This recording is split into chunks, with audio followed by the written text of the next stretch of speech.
Мугалим окуучуну катуу сабаган окуя Сузакта болгон. Билим берүү министрлиги. Окуя Сузак районуна караштуу Сафаровка айылынын номер 1 Жомарт Бөкөнбаев атындагы мектебинде 23 майда болгон деп билдирди Акпресс агенттигине билим берүү жана илим министрлигинин басма сөз кызматы. Информатика сабагынан берген мугалим 7-класстын окуучуларына сабак берип жаткан. Мурдараак соц тармактарда мугалим окуучу кызды катуу сабаган видео тараган. Учурда Сузак райондук милициясы тарабынан териштирүү иштери жүрүп жатат.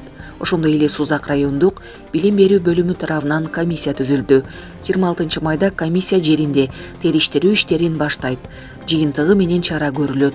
Эгерде окуучу күнөөсү жок, зомбулукка кабылган болсо, мугалим иштен бошотулат деп айтылат. Сузак райондук билим берүү бөлүмүнүн маалыматында. Булак Акпресс. Белгилүү айым Өзбек Жотоновдун үстүнөн УКМКнын төрагасы Камчыбек Ташиевке арыз жазды.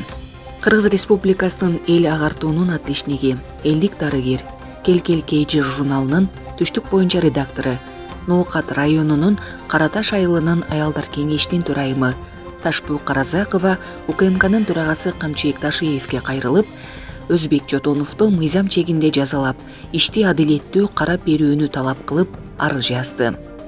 Ташпуу Каразакова бул арыз коомчулукка дагы залал тийгизе турганын билдирди. Жалпы кыргыз элине белгилүү болгон Өзбек Жотоновдун соц тармактарда обу жок, орунсуз сөздөрүн көзөмөл кылып, кылмыш жаза кодексиндеги беренелерге таянып, Камчыбек Ташиев мыйзам чегинде жазага тартып берет деп ишенем. Өзбек Жотонов менин Facebook баракчамдагы постума 2022 жыл 22 май күнү адамдын ар намысына тийген уят сөздөр менен шылдыңдап жазган пикир калтырды. Жотоновдун мындай пикири пайгамбар жашына келип калган эне катары мага өтө оор тийди. Урматтуу Камчыбек Кыдыршаевич, өзүн ажымын деп эсептеп, өзүн кадыр барыктуу инсан катары көрсөткөн инсандын соц тармакта аброюма шек келтирген сөздөр үчүн менин суранычымды эске алат деген ойдомун, дейт Ташпуу Разакова. Эске сала кетсек, Өзбек Жотонов акыркы учурларда өзүнүн соц тармагынан динди пропаганда кылып, аялдарды шылдыңдап, мыйзамга туура келбеген көп аял алуу боюнча пикирин айтып, муну менен кошо мектептерге барып, жаш кыздарга көз кырын салып келе жаткандыгы ачык айтылууда. Ал тургай кыргыз кыздарын шылдыңдап, ачык жүргөндөр же оронбогондор булар жала тар деп ачык жаза баштаганын кантип бийлик органдары көзөмөлгө албай жатат. Бул көрүнүш эртең коомчулукту эки тараптуу тирешке алып келет. Булак Назар Ньюс. Шакиев Нурланбек Тургунбекович. Саламатсыздарбы? Урматтуу баяндамачы, мына өзүңүз билесиз, өлкөдөгү баа саясатын турукташтырууда, аны жүргүзүүдө министрлер кабинети менен биргеликте Улуттук банктын да жоопкерчилиги бар, туурабы? Бул жерде. Ушул учурда ошо баа саясатын турукташтырууга бүгүнкү күндө Улуттук банк кандай чараларды көрүп атат, кандай сунуштарды берип атат себеп дегенде, мына товарлардын баасы, бардык эл керектөөчү товарлардын баасы дээрлик 2 эсеге жакын көтөрүлүп кетти да, айрыкча курулуш материалдары 3 эсеге чейин. Бирок ушул жагдайда мунун баарын ошол доллардын өсүшүнө байланыштырган, доллар түштү, бирок эч кандай өзгөрүү жок. Бир кымбаттаган бойдон турат. Ушуга бүгүнкү күндө сиздер мына инфляцияга түздөн түз жооп бересиңер сиздер, туурабы? Кандай ушул боюнча сиздер чара көрүп атасыздар, кандай иш жүргүзүп атасыздар? Урматтуу Нурланбек Тургунбекович, ошо жакшы маселени көтөрүп атасыз. Ошо доллар сомго карата арзандаган күндө да баалар милдеттүү автоматтуу түрдө түшпөй атат да, жана импортталган товарлар.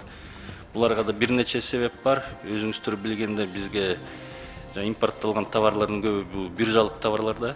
Анын баасы доллар түрүндө жана бүткүл дүйнөлүк биржаларда аныкталат да. Ушу пандемиядан кийин анан былтыр да ушу көп жана биржалык товарлардын доллар менен баасы өстү да. Бул бир. Экинчиси жана ковидтен кийин бүт логистический цепочкалар бүт кыйрады да. Ошондуктан жана транспортный расходдор эметти да. Транспортный расходдор көбөйдү. Анан тартыштык болуп атат товарларда. Ошондуктан да эметип атат. Бирок биз өкмөт менен тыкыс иштешип атабыз. Бул жөнүндө бизде Улуттук банк финансы министрлиги менен ар бир ай сайын жолугуп турат. Бизде межведомственный координационный совет бар.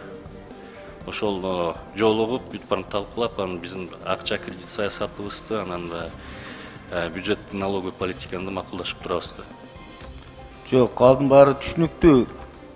Сиз биз айткан, биз көргөн нерсени айтып атасыз. Эл деле муну көрүп билип турат. Бирок конкреттүү түрдө кандай бир сунуштар болду? Мен ошону сурап атам. Кандай чаралар көрүлдү? Албетте сиздер күндө жолугасыңар, жумасына жолугасыңар, бирок маселе өзгөргөн жок да. Ошону сурап атам. Эмне силер салым кошуп атасыңар? Урматтуу Нуралбек Тургунбекович, биз финансылык консультант катары, өкмөттүн финансылык консультант катары бизде сунуштарыбызды киргизип турабыз. Анын ичинде жанагы бүт Россиядан келген товарлар доллар менен баалары аныкталбай, рубль түрүндө бүт контракттар түзүлсүн деп.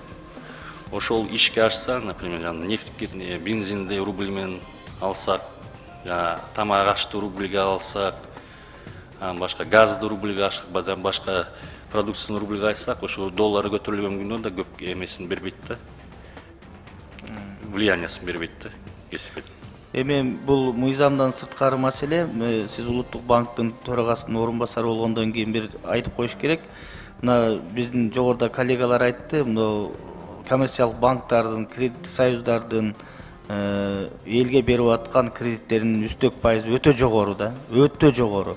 Ошол карапайым элдин жоңконунан ошо пайда табып атышат. Кыйналган элдин мээнетинен акча жасап атышат да. Ушул пайыздарды түшүрүүгө сиздер бир зарыл чараларды көрүшүңүздөр керек.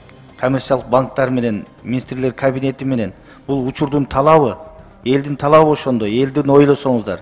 Рахмат. Урматтуу Нуралбек Тургунбекович, сиз көйгөйлүү маселени көтөрүп атасыз. Мен коллегам Ата журт фракциясында ушул маселе боюнча катышкан. Биз ушунун үстүнөн азыр ойлонуп атабыз да, иш жүргүзө баштайбыз сиз менен биргеликте. Рахмат.